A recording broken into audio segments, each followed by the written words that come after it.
सहनाववतु सहनो भुनक्तु सह वीर्यं कर्वावहै तेजस्विनावधीतमस्तु मा विद्विषावहै। ओम शांति शांति शांति। हम लोग इस पर चर्चा कर चुके हैं, इस शांति मंत्र पर। और ये जो 3 बार शांति कहा जाता है, इस पर आप जरूर ध्यान देंगे।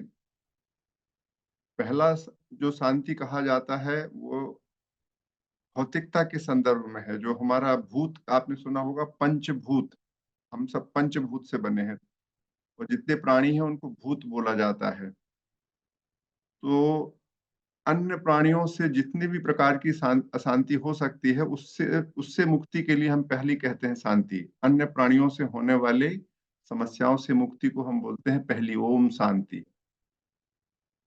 फिर दूसरा ओम शांति दैविक, आधिदैविक, जितनी भी प्राकृतिक आपदाएं हैं, प्राकृतिक आपदाओं से होने वाली समस्याओं से हम मुक्ति चाहते हैं, इसलिए दूसरी वाली शांति कहते हैं। और आध्यात्मिक, तीसरी है आध्यात्मिक। आध्यात्मिक का मतलब होता है स्वयं, यानी मन और शरीर। हमारे मन और शरीर के कारण उत्पन्न होने वाली जो अशांति है, उससे मुक्ति चाहते हैं हम। तो ये प्रार्थना रहती है जब भी हम किसी भी प्रकार का काम शुरू करते हैं कि ना तो हमें किसी अन्य प्राणियों से समस्या उत्पन्न हो, ना प्रकृति से समस्या उत्पन्न हो, और ना ही मुझे अपने शरीर रोग या किसी भी प्रकार की चिंता उत्पन्न हो जब हम इस प्रकार की चर्चा कर रहे हैं। ये 3 शांति का अर्थ ये होता है और हम इस पर बात करते हैं बार बार, आपने ध्यान दिया होगा कभी। और ये जो हमारा डिस्कशन है उसका मूल रूप से हम ये बात करते हैं कि जो हम स्वयं को जान जाते हैं तो हमको अपरिमित खुशी मिलती है। और स्वयं को कौन जान सकता है, इस पर हम बात कर चुके हैं। और हम जब डिस्कशन करते हैं तो मैं के हम लोग 2 रूप मानते हैं, और इन 2 रूप में से एक रूप हमारा मूल रूप है और दूसरा छाया रूप है। तो उस छाया रूप मैं को हम समझने की कोशिश करते हैं। जब उसको समझ जाते हैं ध्यान से, उसको हम चिन्हित कर लेते हैं, तो हम जो मूल स्वरूप है उसको हम प्राप्त कर सकते हैं। इस तरीके की ये विचार है। और इसके लिए जो हम एक सबसे सरल जो हम लोगों ने चर्चा की थी, दृग दृश्य विवेक की, दृष्टा और दृश्य के विभेद करने की जो प्रक्रिया थी, उसको हमने समझा था। उसके आधार पर हम लोग इसको आगे बढ़ते हैं। एक बड़ा इंपॉर्टेंट छांदोग्य उपनिषद का मंत्र है, तरति शोकात्म वित। जो व्यक्ति स्वयं को जान जाता है वह शोक से मुक्त हो जाता है। तरति शोकमात्मवित, जो शोकम है, शोक से आत्मवित दूर हो जाता है। ये बड़ा इंटरेस्टिंग अंडरस्टैंडिंग है हमारे धर्मशास्त्रों की और वेदांत की विशिष्ट रूप से।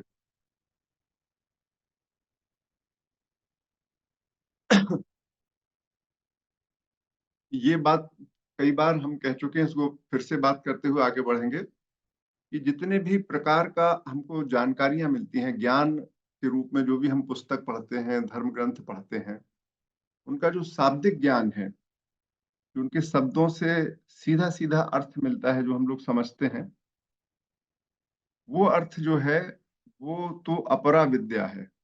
मतलब वह सांसारिक ज्ञान है।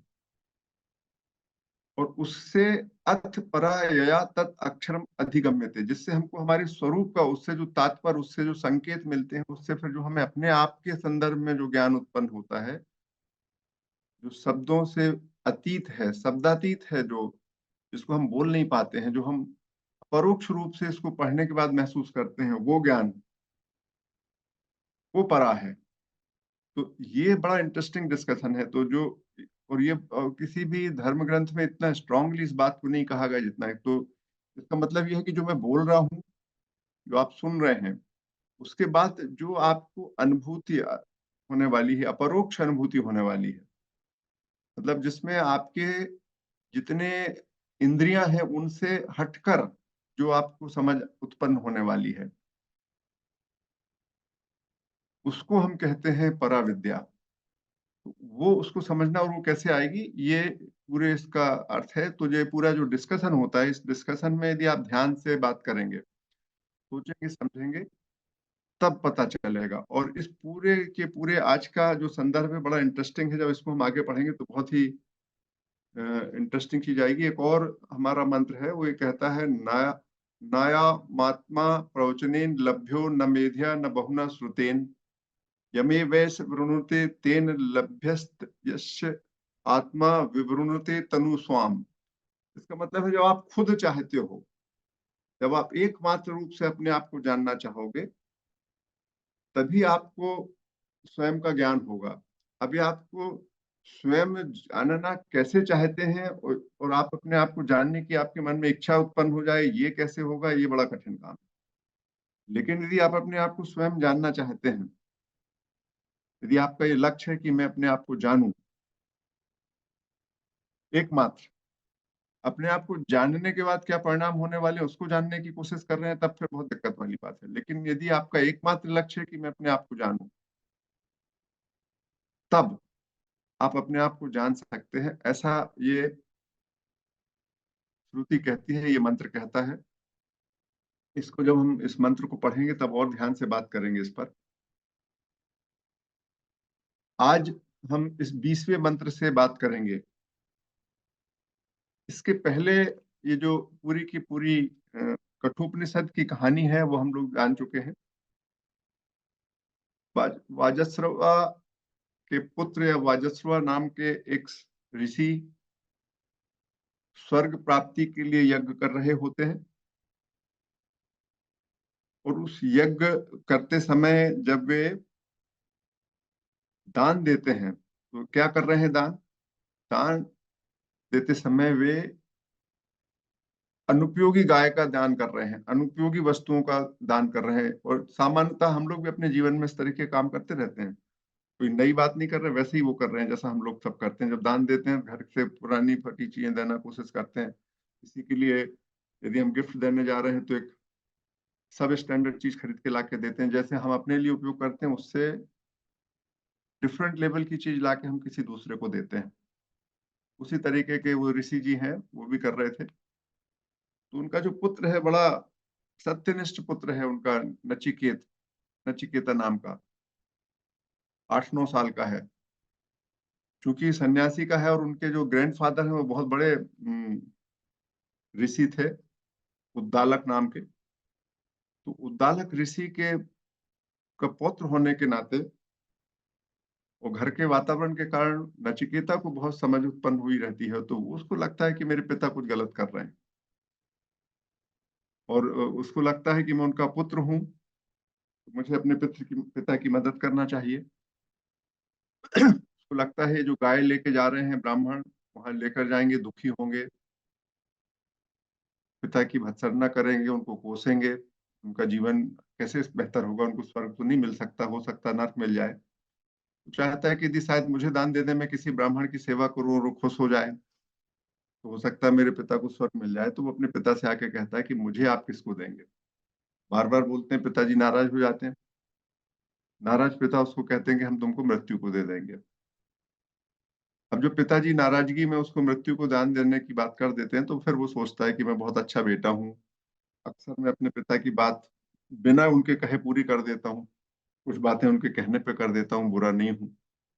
उसके बाद भी मुझे क्यों दे रहे हैं वो, उसके बाद भी मुझे क्यों दे रहे हैं यम को, और मैं यम के पास जाके क्या कर पाऊंगा। यदि किसी ब्राह्मण को देते तो शायद मैं उसकी ब्राह्मण की सेवा करता और उनको कुछ फल मिल जाता, लेकिन यम का ये मैं किस काम में आऊंगा, ऐसा वो सोचते रहते हैं। इसी बीच उनके पिता को इस बात का एहसास हो जाता है कि मेरे से गलती हो गई, और वो चाहते हैं कि उनका बेटा ना जाए, तो उनको समझाते हैं वो। और परंपरा के अनुसार वचन पूर्ति के लिए अपने पिता से बोलते हैं कि अब आपने बोल दिया है, तो ये आपकी ड्यूटी है कि आप मुझे भेजें।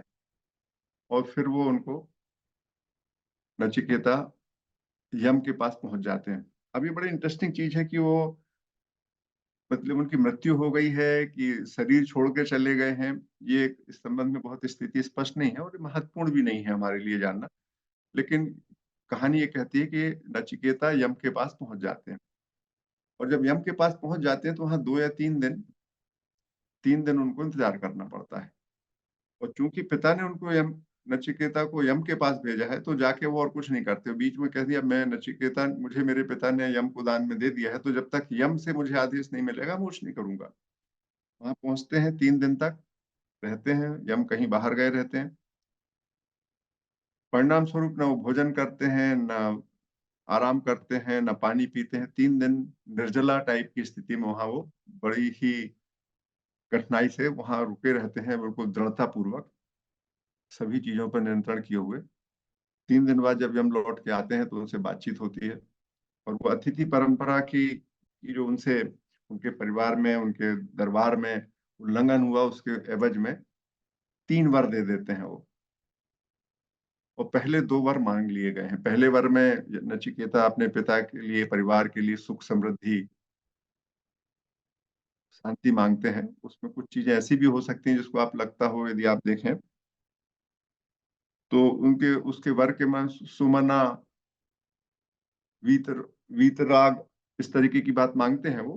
परिणाम स्वरूप उसका मतलब है कि उनका मन शांत हो जाए, क्रोध समाप्त हो जाए, एक तरीके से निष्काम स्थिति में पहुंच जाए, इस तरीके की कल्पना करते हैं वो।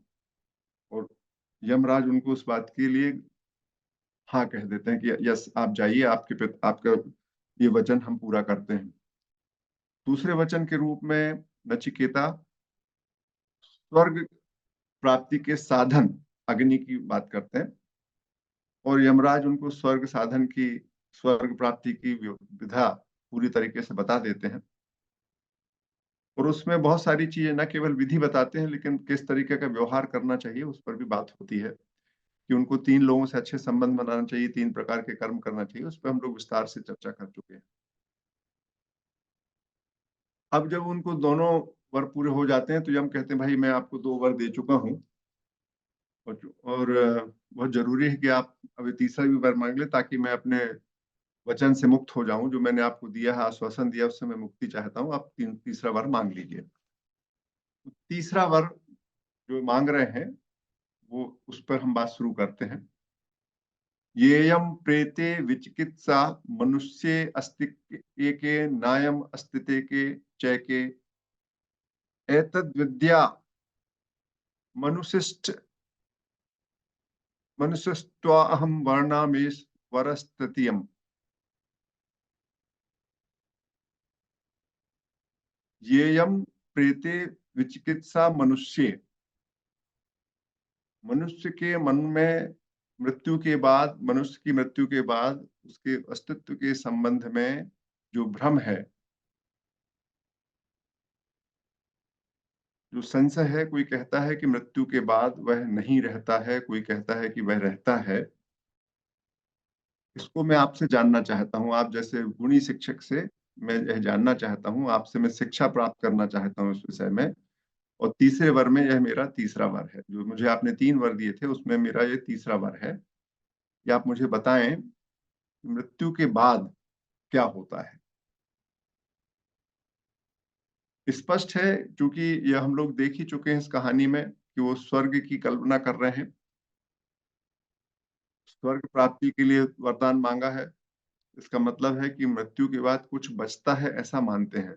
तो फिर यहाँ ये किस बात को मांग रहे हैं, ये बड़ा इंपॉर्टेंट प्रश्न है। इस पर हम लोग चर्चा करेंगे कि यद्यपि सेकंड वर्ग में उन्होंने बोला स्वर्ग जाएंगे, तो स्वर्ग कौन जाएगा? मृत्यु के बाद कोई ना कोई तो जाएगी, कोई ना कोई चीज तो बचेगी। तो ये भ्रम नहीं है, फिर ये क्या मांग रहे हैं? ये क्या समझना चाहते हैं कि क्या है वह जो मृत्यु के बाद बचने वाला है? क्योंकि यदि कंफ्यूजन होता तो स्वर्ग जाने की बात ही नहीं हो सकती थी। और खुद भी नचिकेता भी मृत्यु के बाद आया हुआ है यम के पास। तो ये क्या मांग रहे हैं? वो क्या है वह जिसको ये मांग रहे हैं? वह नहीं रहता है या वह रहता है? क्या बात है ये? इस विषय पर चर्चा करना है। हम लोग दोनों तीनों मंत्रों को पढ़ लें और उसके बाद इस विषय पे पूरी चर्चा करेंगे। हम सोचते हैं पहले मंत्र धीरे धीरे हम लोग पढ़ लें, और उसके बाद आगे की बात करेंगे कि आखिर ये क्या है जिसके ऊपर वो जानकारी चाहते हैं और समझना चाहते हैं। इस पर यदि किसी के मन में कोई विचार हो, क्योंकि हम ये मान के चलते हैं कि जो मृत्यु होती है मृत्यु होने के बाद जो हम प्रेत के रूप में अंगुष्ठ मात्र का एक गरुड़ पुराण और यहाँ वहां हम लोग सुनते रहते हैं हमारे समाज में, परिवार में, कि जो सूक्ष्म शरीर है वो शरीर को छोड़ के चला जाता है, ऐसा कुछ हम लोग जानते हैं। ये सूक्ष्म शरीर के बारे में जानना चाहते हैं कि किसी और चीज के बारे में जानना चाहते हैं, इस विषय पर अपन आगे चर्चा करेंगे।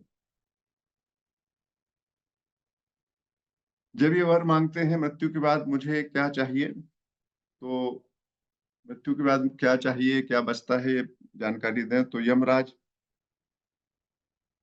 कहते हैं, और उस बात पर हम लोग अब चर्चा कर रहे हैं, यमराज क्या कह रहे हैं। 21वें मंत्र में यमराज बोल रहे हैं, उनसे कहते हैं, देवे रत्रापि विचिकित्सम पुराना ही विज्ञम अणुरेषु धर्मः अन्य वरम नचिकेतो वृणीष्व मा पुरस्सरति मा सृजनम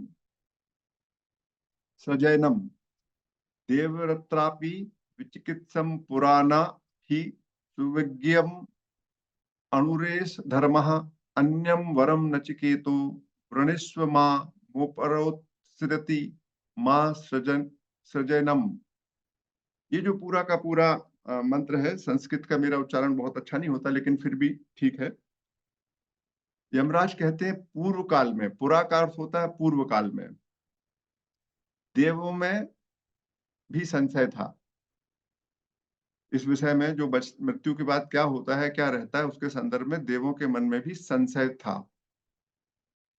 ये इतना सूक्ष्म धर्म है, जो बचता है उसका धर्म इतना सूक्ष्म है, अत्यंत सूक्ष्म धर्म वाला है, इसलिए उसको कोई जान नहीं पाता है।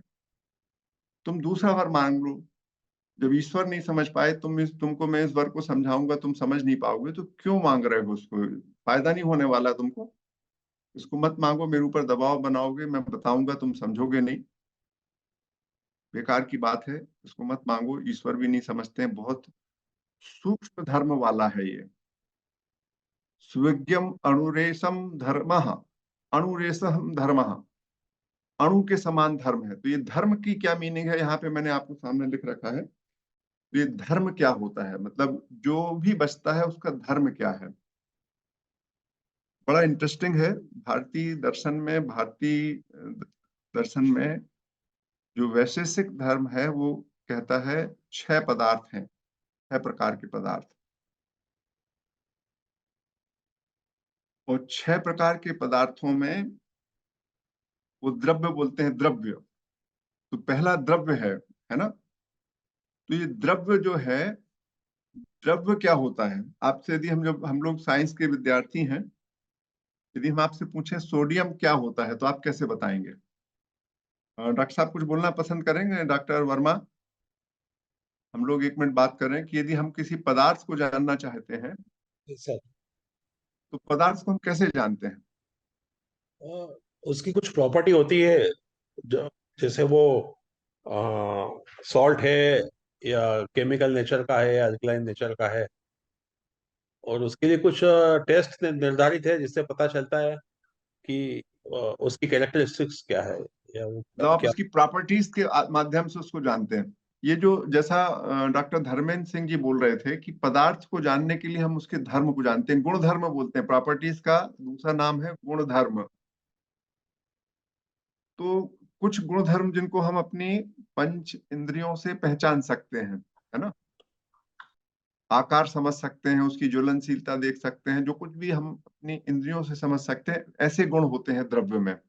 तो जिस द्रव्य के गुण हम अपनी इंद्रियों से पहचान जाते हैं, लेकिन ये जो जो तत्व बचता है मृत्यु के बाद, जो तत्व बचता है उसके गुण अत्यंत सूक्ष्म हैं, ये कहा जा रहा है।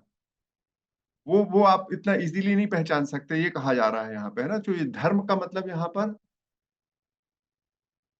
एक तरीके से एग्जैक्टली जो भी यहाँ पर हमने धर्म की बात कही वैसा धर्म नहीं है वो, लेकिन उससे मिलती जुलती कोई बात है जो उस चीज की हमें पहचान करा सके, ये मीनिंग है उसकी। तो हम कैसे समझते हैं कि गुण जो है इसके, जो गुण धर्म है जो इसके, वो अत्यंत सूक्ष्म है। ऐसा कहा जा रहा है कि बहुत ही सूक्ष्म गुण धर्म है उसके। ये संशय है इसके, आप दूसरा सुन लीजिए, क्योंकि इसके जो धर्म है वो अत्यंत सूक्ष्म है। इसलिए वो आगे की बात करते हैं। लेकिन अगले मंत्र में नचिकेता नचिकेता को जब यमराज कहते हैं कि आप कुछ और मांग लीजिए, तो नचिकेता क्या कहता है सुनिएगा। देवरत्रापि विचिकित्सम किल त्वं च मृत्यो यन्न सुज्ञमाथ वक्ता चास त्रवागन्यो न लभ्यो नान्यो वरुस्तुल्य एतस्य कश्चित्। निश्चय ही देवगणों में भी इस विषय में संशय हुआ होगा। आप बता रहे हैं, हम इसको मानते हैं कि आपका कहना है कि देवताओं के मन में भी इसको लेके संशय है। आप कह रहे हैं, आप इतने वरिष्ठ शिक्षक हैं, आप भी बोल रहे हैं कि जानने योग्य नहीं है सरलता से, परंतु आपके समान विद्वान व्यक्ति मुझे कहाँ मिलेगा? आपके समान विद्वान व्यक्ति मुझे कहाँ मिलेगा जो मुझे इस स्वर के संदर्भ में बता सके? आप जैसा विद्वान व्यक्ति इतना कठिन है, आपसे जैसा योग्य कोई व्यक्ति मिलेगा नहीं, तो मैं किससे पूछूंगा? इसलिए मैं तो और कुछ नहीं चाहता, मैं तो चाहता हूं आप मुझे बता दें। बड़ी चालाकी से वो कहते हैं, समझदार हैं, कि आप कह रहे हैं कठिन विषय है, मैं भी मानता हूँ कठिन विषय है, देवताओं को भी। अब जिस बात को जानने में देवताओं को कठिनाई हो रही है, उसको आपके जैसा योग्य शिक्षक यदि मुझे नहीं समझा पाएगा, तो मैं किससे समझूंगा? इसलिए मैं कुछ और नहीं मांगता, और इस प्रश्न का समझना मेरे लिए और ज्यादा जरूरी हो गया है। आप तो मुझे इसी प्रश्न का उत्तर दीजिए और समझाइए। इस तरीके से नचिकेता उनसे पुनः निवेदन करते हैं। इसके बाद नचिकेता को इतनी जल्दी यमराज अभी भी बताने तैयार नहीं है, पता नहीं कि उसको अपन समझेंगे बाद में। और नचिकेता से जब आगे बात होती है, तो वो अब उनको प्रलोभन देते हैं। पहले उन्होंने बोला ये बहुत कठिनाई है, कठिन है, ऐसा बोलते हैं, और उसके बाद में अब आगे उनको दूसरी चीज बताने लगे कि साहब ये संभव नहीं है, बहुत कठिन है। अब लालच दे रहे हैं। जब उन्होंने देखा कि ये डरा नहीं है हमारी छोटी छोटी बातों के कहने से, तो उन्होंने उस पर और दूसरी चीज कहना शुरू कर दी। और दूसरी चीज क्या कही, आप सुनिएगा, पढ़ते हैं इसको। 23वें श्लोक में, मंत्र में, यमराज कहते हैं, सतायुषः पुत्र पौत्रान वृणीष्व बहुन पशुन हस्ति हिरण्यमस्वान भूमे मर्द भूमे महर्दा इतनम वृणीष्व स्वयं च जीव सर्दो यावदच्छसि याविदिच्छसि। आप 100 वर्ष की आयु वाले पुत्र और पौत्रों को मांग लीजिए हमसे, बहुत से पशु मांग लीजिए, क्योंकि उस समय की बात है, उस समय पशु को धन के रूप में मांगना जाता था। गाय मांग लीजिए, जानवर मांग लीजिए। यदि आज के जमाने में कहते तो हम कहते थे कार मांग लीजिए, बंगला मांग लीजिए, हवाई जहाज मांग लीजिए, कंप्यूटर मांग लीजिए, टीवी मांग लीजिए, मर्सरीज मांग लीजिए, है ना, एसी मांग लीजिए, इस तरीके की चीज हम कहते।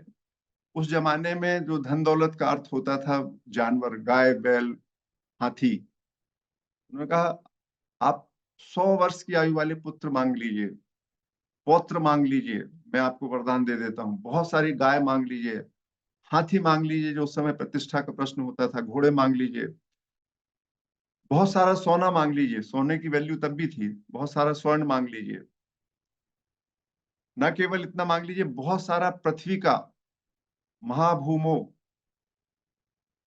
भूमे मह भूमः महर्दायतनम, भूमि का बहुत सारा क्षेत्र मांग लीजिए, बहुत सारा विशाल खंड राज्य के रूप में मेरे से मांग लीजिए, उसका राजा बन जाइए आप। और तुम खुद भी व्रणिस्व स्वयं च जीव सर्दो यावदिच्छसि, जितने साल तुम जीना चाहते हो वो भी मांग लो मेरे से, मैं दे दूंगा। यम देवता है, वो कहता है तुम जितना जीना हो उतना जीवन मांग लीजिए, पुत्र पौत्र मांग लीजिए, बहुत सारा सोना चांदी मांग लीजिए, राज्य मांग लीजिए, जो कुछ भी चाहिए सब। और आगे कहते हैं, एतत् तुल्यम यदि मन्यसे वरम वृष्णि वित्तम चिरजीव काम च महाभूमो नचिकेत सत्वमेधि कामानाम त्वाम काम भाजम करोमि।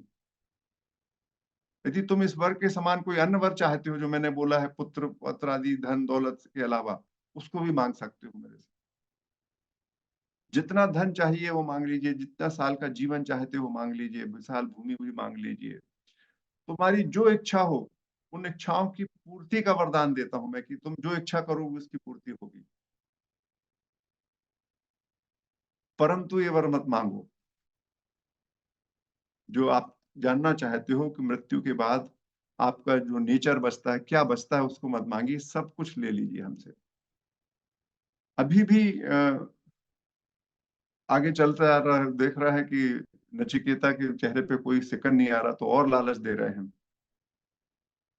ये कामा दुर्लभा मर्त लोके सर्वान् कामाश्छन्दतः प्रार्थस्व इमा रामः सरथा तुर्या न हि दृशा लभ्यनीया मनुष्ये आभिर्मर्त प्रताभि परिचार्यस्व नचिकेतो मरणम मानुप्राक्षी।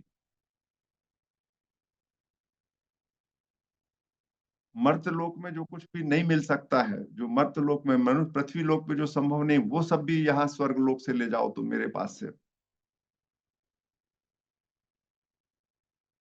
तुम्हारी सभी कामनाओं की पूर्ति की बात हमसे कर लो, ये रथ ले जाओ यहाँ से। ये राम सरथा सूत्या हृदय सा, जितनी सुंदर सुंदर स्त्रियां हैं, रमणियां हैं, यहाँ पर परियां हैं, नर्तकियां हैं, उन सबको आप यहाँ से ले जाइए। रमणियां हैं जो यहाँ पर है ना, उनको आप ले जाइए। उनका जो कुछ भी आपको करना हो कराइए, उनसे अपनी सेवा कराइए। वॉट एवर जो इस दुनिया में नहीं मिलता आपको, आपकी दुनिया में नहीं मिलता, वो सब भी ले जाइए यहाँ से, परंतु मृत्यु के विषय में प्रश्न मत करो।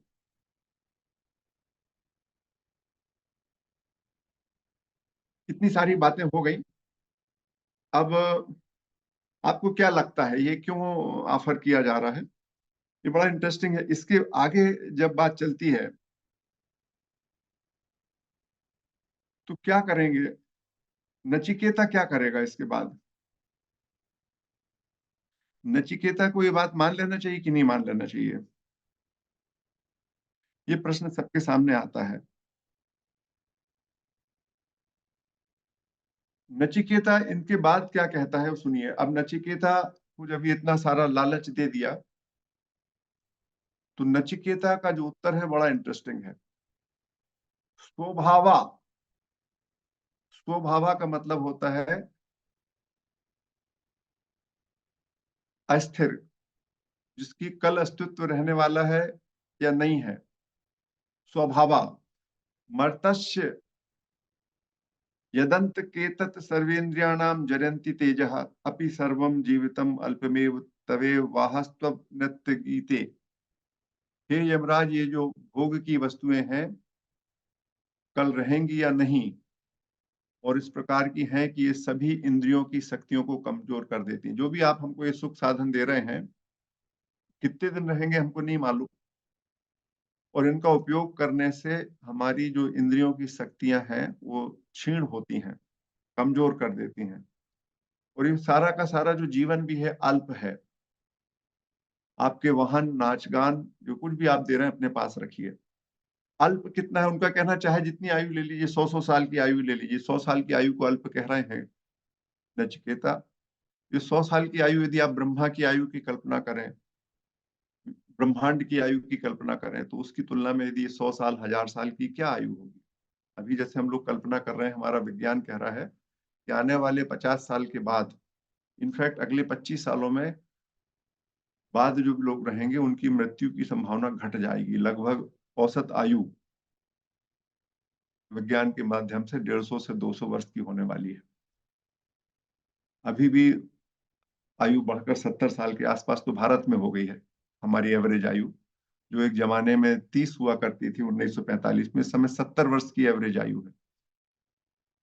तो कहते हैं जो कुछ भी आप कह रहे हो ये सब चीजें बहुत क्षणिक हैं, इन सब से कुछ नहीं होने वाला, इससे हमारी शक्तियां भी कमजोर हो जाती हैं। जैसे मान लीजिए आप लगातार फिल्म देखने को बैठ जाए, लगातार टीवी देखते रहे, तो आंखें कमजोर, आंखें थक जाती हैं। कोई भी काम आप लगातार करोगे थक जाओगे, तो हम इन सुखों का क्या करेंगे? इस तरीके की बात वो आगे करता है। फिर बहुत ही इंटरेस्टिंग तरीके से और आगे कहता है, अभी भी आर्गुमेंट दे रहा है। न वित्तेन तर्पणियो मनुष्यो लप्स्यामहे वित्त मद्राक्षम चेत्वा जीवस्यामो या विदिष्यसि त्वं वरस्तु मे वर्ण्यम सव एव। मनुष्य को धन से तृप्ति नहीं मिलती, मनुष्य को धन से तृप्त नहीं किया जा सकता, और हमने आपके दर्शन कर लिए हैं तो धन हमें मिल ही जाएगा। हे प्रभु यमराज, हम आपके पास आ गए हैं, अब आपके साथ जब हमारी मुलाकात हो ही गई है तो हमें किस बात का डर। मृत्यु के देवता के सामने खड़े हैं और आप हमारे ऊपर प्रसन्न हैं, मरने मरने का डर अब हमको कहाँ बचा। जब तक आप हम पर खुश हैं तब तक हमारी मृत्यु तो हो नहीं सकती अब, और आपके पास आ गए तो धन दौलत भी मिल जाएगी, है ना। जब तक आपका प्रभुत्व रहेगा तब तक हम सुरक्षित हैं। इसलिए मेरे को तो वही चाहिए जो मैंने मांगा है, मुझे और कुछ नहीं चाहिए।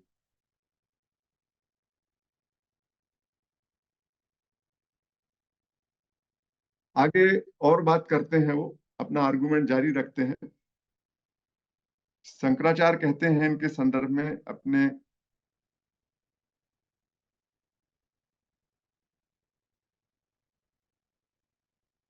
भाष्य में शंकराचार्य कहते हैं इनके संदर्भ में कि एक बिल्कुल विशाल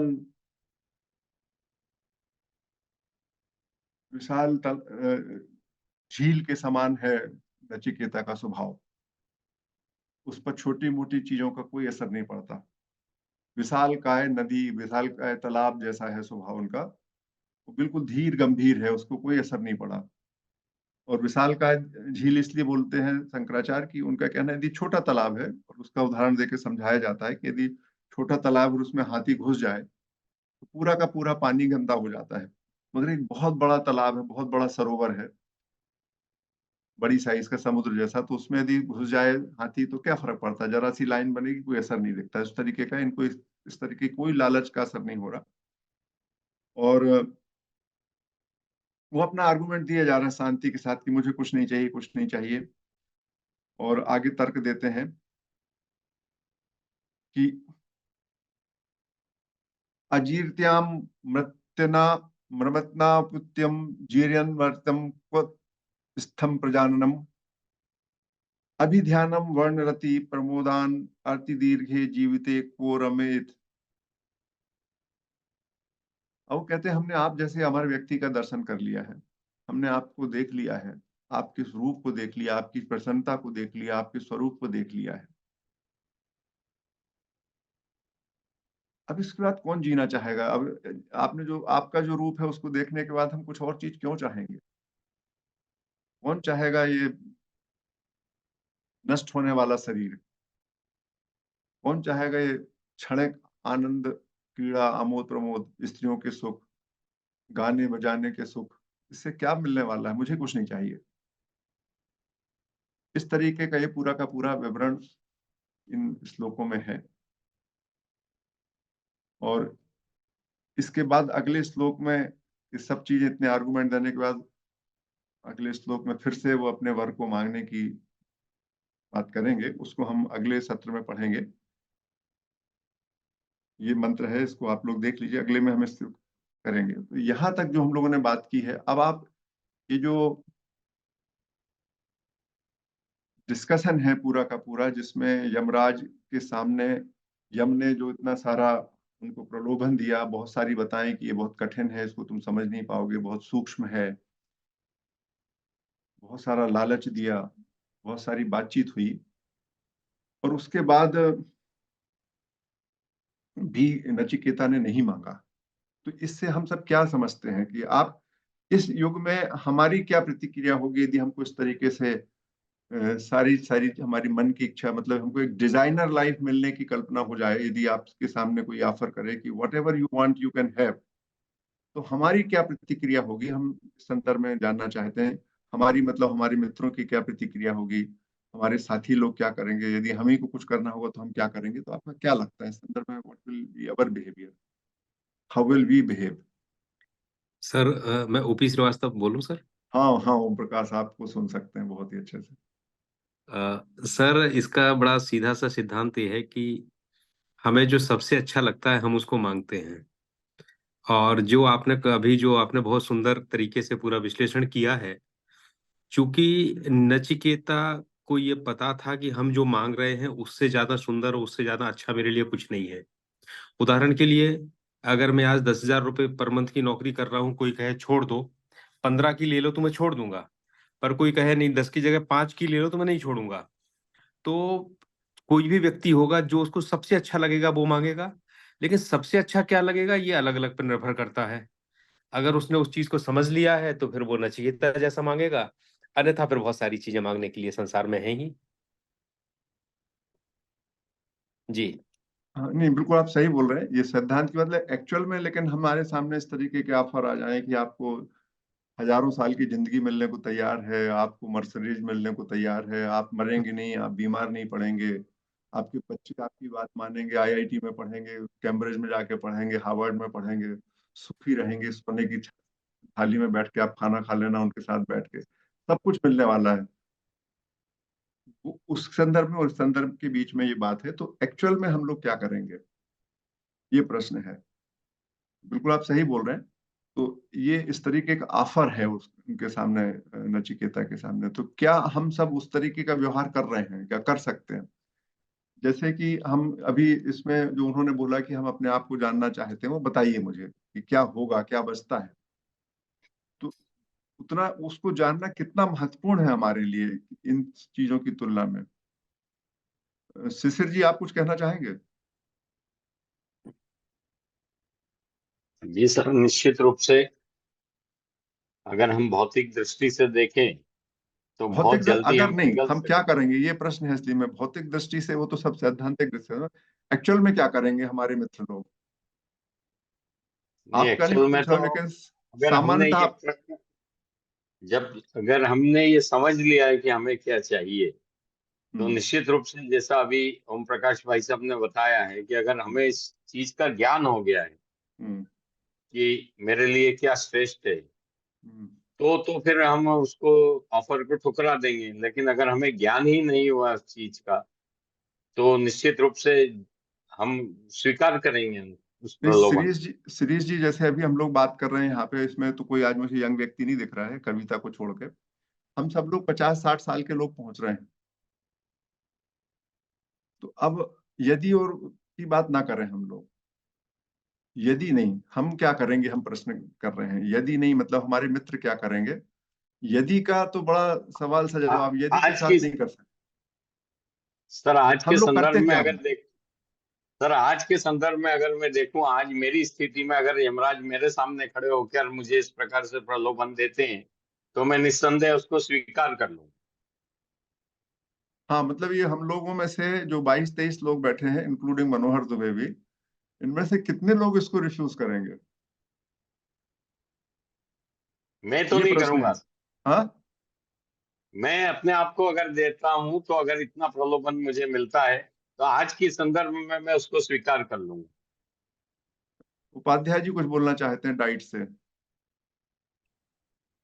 जी सर, प्रणाम। हाँ। सर, मुझे लगता है कि अगर देने वाला सक्षम है, या मुझे लगता है कि देने वाला जो कुछ मुझे ऑफर कर रहा है, पहले तो मैं क्या मांगूंगा। तो मांगने में तो मुझे लगता है कि हर एक की अलग अलग नीड और विश होती है। जैसे यहीं पर 3 वर्ग की चूंकि बात थी, तो प्रथम 2 वर्ग में वो सांसारिक चीजें मांग चुके थे, तो तीसरा वर्ग निश्चित रूप से उनको उन सबसे ऊपर का चाहिए था। तो इसी तरह से हम लोगों को भी अगर 3 का अवसर मिलेगा तो स्थिति अलग होगी, और 1 का मिलेगा तो स्थिति अलग होगी। पहले तो सर ये, और अगर जिस प्रश्न पर विचार हो रहा है कि अगर तीसरे वर्ग के रूप में क्या मांगना है, तो देने वाला अगर सक्षम है तो फिर निश्चित रूप से हम लोग अपनी, अब मैं अपनी एज के अकॉर्डिंग 60 के आसपास में हूं, तो हम उसके बाद फिर अपने इस जीवन के बाद का क्या है, कैसे है, कुछ उसी तरफ तीसरे वर्ग के रूप में बढ़ना चाहूंगा। और उस स्थिति में अधिक, जैसे उन्होंने बहुत सारे जो लालच दिए, तो लालच जब देने वाला दे रहा है, इसका मतलब जो हम चाह रहे हैं वो उसके लिए जो वो ऑफर कर रहा है उससे ज्यादा बहुमूल्य है। ये एक समझ मुझे लगता है कि हम लोगों की स्टेज में पहुंचते पहुंचते लोगों को हो जानी चाहिए। और नचिकेता तो चूंकि अपने आप में काफी ज्यादा प्रतिभाशाली थे, तो उनको ये समझते देर नहीं लगी होगी। तो मेरी उपाध्याय जी, समझ, उपाध्याय जी, जी पहली चीज तो यह है कि नचिकेता ने जो मांगा अपने लिए कुछ मांगा ही नहीं था। न पहले वर में मांगा उसने अपने लिए, न दूसरे वर में अपने लिए मांगा। जो आपने उसको देखा यदि ध्यान से दें तो नहीं नचिकेता नहीं ने सर, पहले वर में, सर जैसे पहले वर में उन्होंने अपने पिता के लिए मांगा, हाँ, अपने लिए तो नहीं मांगा उसने कुछ। तो मुझे लगता है कि अपने पिता के लिए मांगना कहीं अपने लिए में मेरी समझ में शामिल है सर। मैं उसने उसको अपने अलग पिता करके नहीं देख पा रहा उसने हूँ। अपने पिता की शांति, मन की शांति, सुख शांति पिता की मांगी। पिता की मांगी, हाँ, लेकिन अपने पिता की मांगी ना, यहाँ एक बड़ा ठीक महत्वपूर्ण हो जाता है ठीक कि है, अपने, तो जब आप सोच अपने, लीजिएगा कि उसने अपने हाँ, लिए मांगा कि पिता के लिए मांगा। आप जी मुझे ज्यादा जी कुछ नहीं कहना। हाँ हाँ अपने पिता की सुख शांति मांगी कि पिता को गुस्सा आता है, वो ना है, उनको नींद आना चाहिए, उनको गुस्सा नहीं आना सर, चाहिए, वो शांत जी जी रहे, ये मांगा उसने। हाँ दूसरे रूप में बोला कि संसार के लोगों को स्वर्ग जाने के लिए क्या मार्ग होगा, तो दूसरा जी संसार के लोगों को स्वर्ग जाने का मार्ग था। हम्म दूसरी पे उसने अपने लिए नहीं मांगी बात। यदि वो चाहता तो अपने के लिए तो जो चाहता वो सीधे मांग सकता था। तो ही जी डिमांडेड फॉर अदर पीपुल। ये बड़ी स्थिति स्पष्ट है यहाँ पर। जी जी जी जी। जी। तो तो सर, हाँ, तो वही निश्चित रूप से ना कि जो, अब जैसे आपने कहा कि उन्होंने अपने लिए कुछ नहीं मांगा, लेकिन मेरी दृष्टि से जो भी उन्होंने मांगा, इस वो तरह अपने से लिए मांगा कि वो भी उसमें शामिल थे, और एक व्यापक हित को देखते हुए, व्यापक जगत हित हित को देखते हुए, तो ये उनका व्यापक हित के व्यापक लिए मांगा। दृष्टिकोण। ठीक है, जी जी ओके, जी जी जी बढ़िया बढ़िया बढ़िया, ठीक है। सर, जी जी सर, हम तो अब सबके विचार सुन रहे हैं सर। नहीं नहीं, आपके विचार भी बड़े अच्छे रहते हैं। सर, यहाँ हमारा मानना है कि जो दृढ़ प्रतिज्ञ लोग होते हैं, हम्म वो जो अपनी अंतरात्मा के आधार पे जो आवाज उठती है उसी को सही मानते हैं। हम्म और नचिकेता के ने जो किया है वो उसकी आत्मा की ही आवाज है। हम्म और आज भी ऐसे लोग हैं सर जो कितने ही कष्ट सहन कर लें, लेकिन अगर उनने कोई अच्छा काम करने की सोची है तो वो करके ही रहती है। सही बोल रहे हैं आप, बढ़िया। मेरा थोड़ा सा और कुछ मानना है कि अगर बिना मेहनत के कुछ मिल रहा है तो समझ में नहीं आ रहा कि वो लेना चाहिए कि नहीं लेना चाहिए। ये मतलब कुल मिला के देखिएगा कि क्या हम नचिकेता जैसा व्यवहार कर सकेंगे, ये एक इम्पॉर्टेंट पॉइंट है। और यही इस पूरे डिस्कशन का है कि क्या हम नचिकेता जैसा व्यवहार करेंगे कि नहीं करेंगे। नचिकेता की आयु भले कम दिखाई हो इस पूरे प्रकरण में, लेकिन नचिकेता का जो व्यवहार है जो सामने देखने मिल रहा है, और हम यदि और डांट और ऐसा हो जाए और वैसा हो जाए, और यदि विद्वान है और ऐसा ना सोच के एक्चुअल में क्या होगा, ये विचार का बिंदु है कि क्या हमको नचिकेता जैसी स्थिति हमारी आएगी तो क्या हम नचिकेता जैसा व्यवहार करेंगे कि उससे भिन्न करेंगे, कि हम नचिकेता को मूर्ख मानेंगे। ये मुद्दा है असली में विचार का। और हमको हम जैसा व्यवहार करेंगे वैसे ही हमको मिलेगा रिजल्ट। एक तरफ वो बोल रहे हैं कि आपको ये ज्ञान मिलने वाला है कि आप क्या हो, और दूसरी तरफ आपको ये बोला जा रहा है कि दुनिया के सारे सुख आपके पास उपलब्ध होने वाले हैं। बीमार नहीं पड़ेंगे आप, आपके पास सारी सुख सुविधा रहेगी, आपका भला पूरा परिवार रहेगा, आपके पास साधन रहेंगे, आप राजा रहेंगे। मतलब उनको यहाँ तक उनने तो बहुत सारे भूभाग का अधिपति बनाने का भी वरदान दे रखा है, सब कुछ मिल सकता है आपको। तो इनके बीच में क्या कंपेयर करेंगे जी? धर्मेंद्र जी, आप कुछ कहना चाहते थे? मैं सर ऐसा ही सोच रहा हूँ कि हम्म अ, एक तरफ इस तरह के प्रलोभन दिए जा रहे हैं जो ज्यादा मायने नहीं रखते हैं, और हम्म। एक तरफ उसे समझो स्वर्ग दिया जा रहा है, या स्वर्ग नहीं दिया जा रहा, पहले बार जो वरदान है उनमें स्वर्ग मिल रहा है, वो स्वर्ग नहीं दे रहे हैं अभी। मतलब ये जो मांग मतलब रहा है वो स्वर्ग नहीं मांग रहा। जी स्वर्ग तो मतलब दिया जा रहा है, वो स्वर्ग नहीं मांग रहा है। इन सब स्वर्ग सांसारिक का तो जीवन से ऑफर है उसको कि आप स्वर्ग चले जाओ, जो कुछ स्वर्ग में मिलता है वो हम सब दे रहे हैं आपको, यहीं ले लो स्वर्ग के मजे आप, ऐसा कहा जा रहा है। निश्चित रूप से उसको लग रहा है कि यार अमृत तुल्य जो जीवन उसे मिलने, इन इनके बजाय जो उसे अमृत तुल्य जो सोच है उसके पास, या तो वो ज्यादा उसको महत्वपूर्ण प्रतीत सभी को होगी उसको कि नहीं, हम लोगों को प्रतीत होगा क्या? मुद्दा ये है कि ये क्या हम सब लोग इन सारी चीजों को छोड़कर अमृत तुल्य ज्ञान प्राप्त करना चाहेंगे कि हम सब लोग इतने सारे भौतिक संसाधनों को चाहेंगे? ये प्रश्न है असली में। सवाल इसको हमें विचार करना है कि हमको जीवन में बोला जा रहा है, भाई हम आपको सच बता देते हैं, आप सच समझ लीजिए। और सच में आपको सच का जीवन जो साधु सन्यासियों को भी मानते हैं हम लोग, उस तरीके का आपको एक सच का जीवन जियोगे आप। ये जो सुख सुविधाओं का जीवन आपको नहीं मिलने वाला है। लेकिन जीवन जीने की कला तो सीख जाएंगे ना, उसी में हाँ, आनंद, ये आनंद, हाँ, असली आनंद तो उसी में है। बहुत अच्छी बात कर रहे हैं, ठीक है। मतलब यदि आपको ऐसा लगता है तो बहुत अच्छी बात है। ये देवस आपने हाथ उठाया? जी सर, नमस्ते हाँ सर। देवेश बोलो। सर मैं ये कहना चाह रहा था कि किसी भी चीज की, छोटी हो या बड़ी हो, किसी भी चीज को अगर अति से ज्यादा हो जाता है तो वो अपने लिए मतलब मायने नहीं रखाता, और वो चीज से अपन बोर हो जाते हैं। अगर उन्होंने कहा है कि सब चीजें तुम्हें दे देंगे, सब कुछ तुम्हारे पास रहेगा, लंबी आयु रहेगी, तो एक समय ऐसा आएगा कि वो मरने के लिए भी विश करेंगे कि मेरे को अब नहीं जीना है। तो ये मतलब बहुत ज्यादा वो नहीं रहेगा कि उनके लिए कि मुझे ये सब चीजें मिल जाएंगी तो मैं खुश रहूंगा। इसलिए उन्हें वही, उसी चीज का आंसर चाहिए जो वो चाहते हैं कि जिससे वो खुश होंगे। बिल्कुल ठीक बोल रहे हो। अभी बहुत सारे कविता ने लिखा है कि मैं नचिकेता के साथ हूँ, नचिकेता ने बुद्धिमानी से वरदान मांगा है। अखिलेश गौतम जी भी कहते हैं मैं भी ज्ञान मांगूंगा। अब ज्ञान का मतलब ये होता है कि आपको इसमें सच सर, का साथ रहना है ना। कभी जब भी हमें इस चीज का, जब मुझे इस चीज का अनुभव होगा कि ये जो ज्ञान है ये अमृत तुल्य है, अगर मुझे इस चीज का ज्ञान होता है तो मैं उस दिशा में जाऊंगा, अन्यथा मैं भौतिक संसाधनों के आसपास ही अपने आप को सीमित रखूंगा। मतलब यदि आपको उससे बड़ी चीज मिल रही है तो वो सामान्य सी बात कर रहे हो आपकी। वो जो नचिकेता मांग रहा है वो तो केवल ज्ञान मांग रहा है। उसके बदले में ज्ञान मिलने से क्या मिलने वाला अभी आपको मालूम नहीं है, न नचिकेता को मालूम है।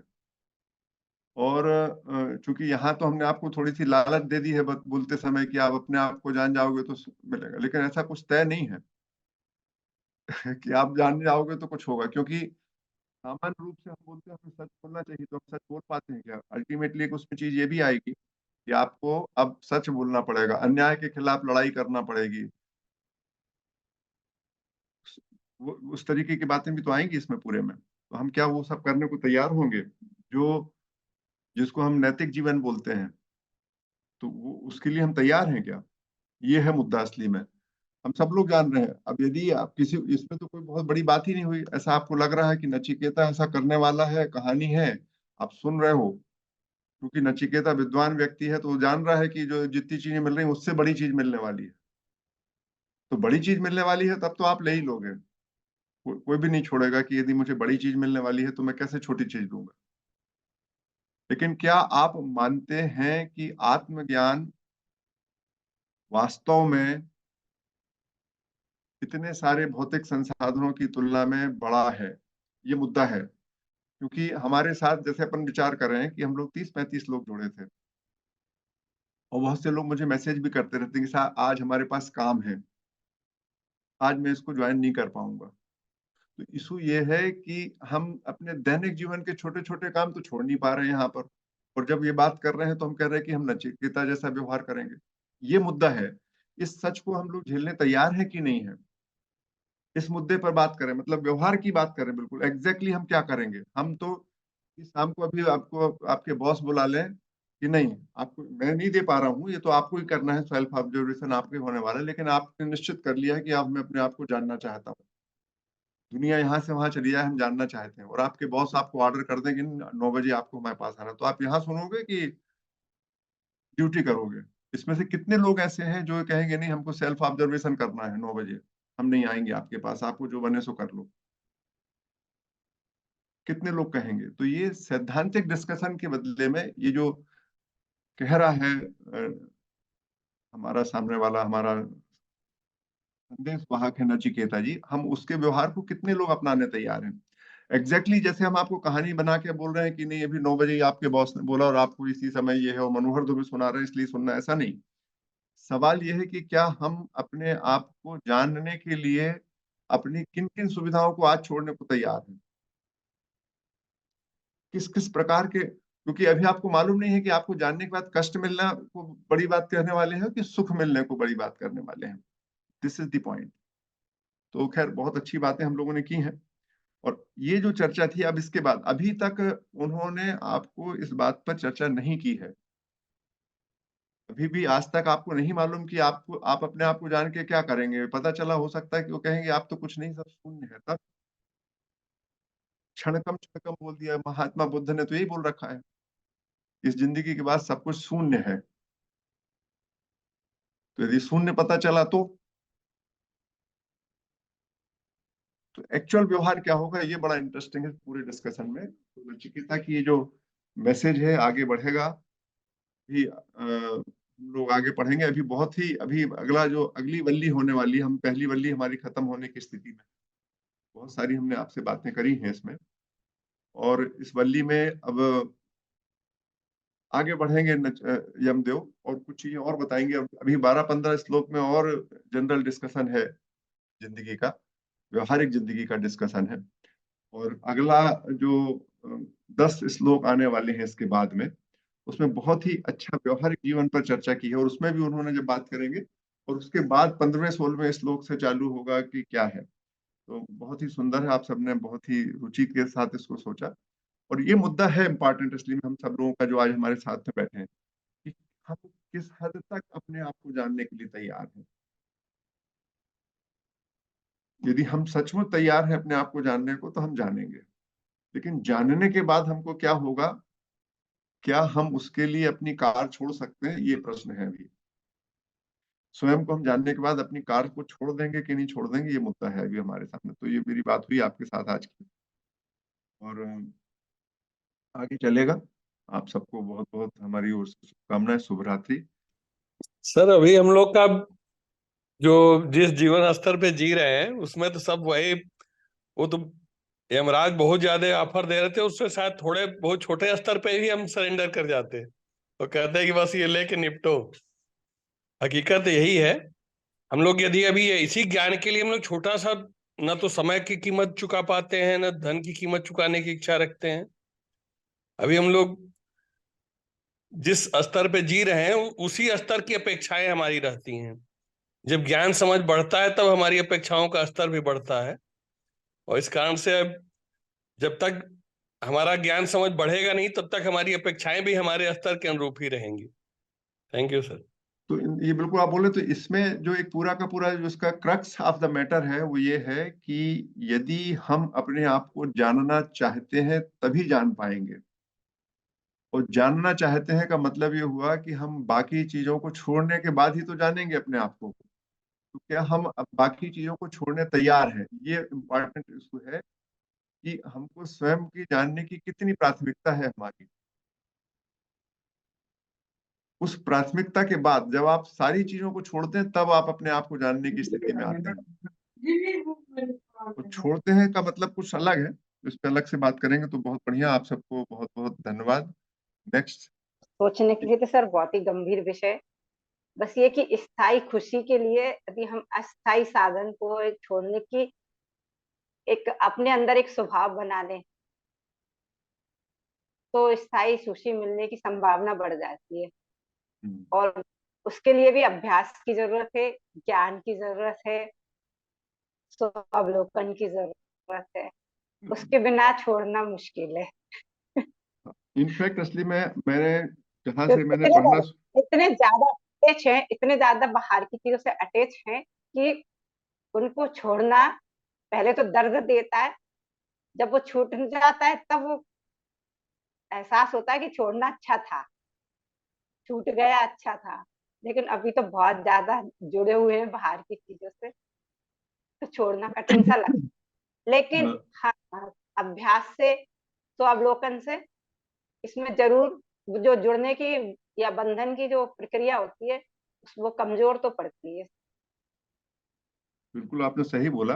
एक आखिरी चीजें हम आपसे बोलना चाह रहे थे और खत्म करेंगे आज का डिस्कशन। लास्ट स्टेटमेंट है ये कि हमने जब इसको शुरू किया पढ़ना और समझना, तो बहुत सारे लोगों को हम सुनते रहते थे यहाँ वहां से।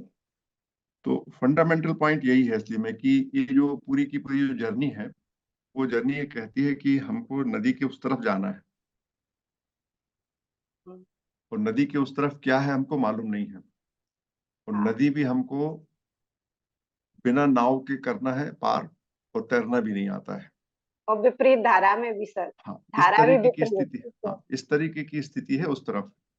तो अभी जब हम आपसे बात करना शुरू किया, या जो नचिकेता की कहानी आई, तब तो हमको थोड़ा थोड़ा दिख रहा है कि नहीं, उस तरफ बहुत ज्यादा इंपॉर्टेंट चीज मिलने वाली है, ये जो मिल रहा है उससे बेहतर है। लेकिन फैक्ट में आपको जिस दिन ये रियलाइज हो जाए, जिस दिन आप इस बात को एहसास हो जाएगा आपको कि वो जान लेना आपके लिए इस सारी दुनिया से बेहतर है, तो उस दिन तो आप छोड़ ही देंगे। तो वो रियलाइजेशन होना बहुत जरूरी है, होना तब आप जरूरी अपने है। आप को जान पाएंगे। नहीं, रियलाइज हो भी रहा है सर, लेकिन वही है ना, अटैचमेंट वाली बात है, क्योंकि और जब हम, मैं तो डॉक्टर बच्चा अंजना, जब मैं आपको बोल रहा हूँ उसका मतलब है मैं भी शामिल हूँ उसमें, कि जिस समय हमको इस बात की एहसास हो जाएगी 100%, ये जो हम कर रहे हैं भौतिक रूप से जोड़ के चीजों के साथ, उससे हम कितने अपने आप को अलग कर सकते हैं, और अलग करना कर जरूरी भी सकते है हैं। कि नहीं।